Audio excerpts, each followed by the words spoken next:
Joining us now is a junior punter, Bryan Anger, first team All-Pac-10, has a career average of almost 43 yards a punt, one of the best punters in Cal history. First of all, just, how did you get into the punting? Because I know at one point you did some kicking as well. Now you're just focused on the punting.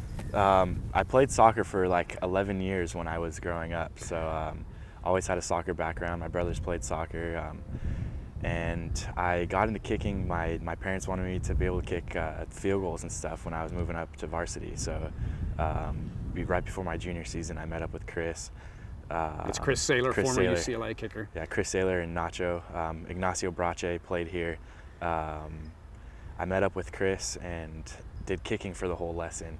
And I was okay, it wasn't that great. In the last 15 minutes of practice, he asked if anybody wanted to punt.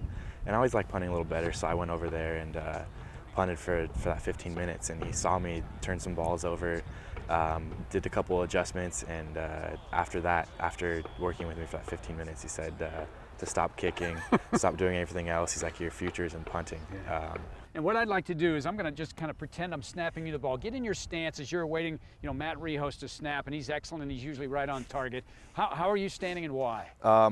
My left foot is a little bit above the right foot, a little staggered.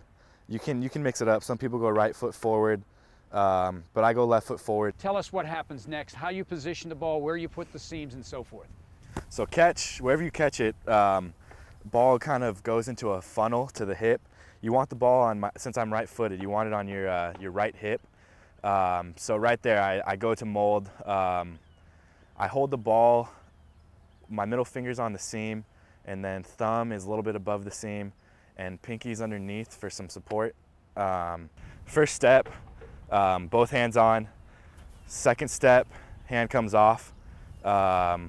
Notice again right on the seam with that middle finger, and then just drop and kick after that. 85 to 90% of the kick is all in the drop, depending on if you have a good drop. If you have a bad drop, then you have to make a ton of adjustments, and everything will be off from that point.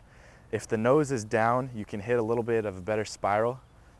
Say windy conditions, you're going into the wind. Sometimes you want to drop the nose a little bit and get it lower. But foot sake, ball makes contact like right on this part, a little bit outside, so it just fits right in that groove of your foot. When it's a good ball, sometimes you slap the front of the ball, and you'll just get a little slap sound, or the back of the ball. But when you hit that, when you get the meat of the ball, like foot right dead middle, yeah, you just don't feel anything. It's awesome. It's a great feeling, yeah. Well, congratulations so far, Bryan. You've done a great job, and continued success. Stay healthy as well. Thank you very much. All right, junior punter Bryan Anger, one of the best in the nation.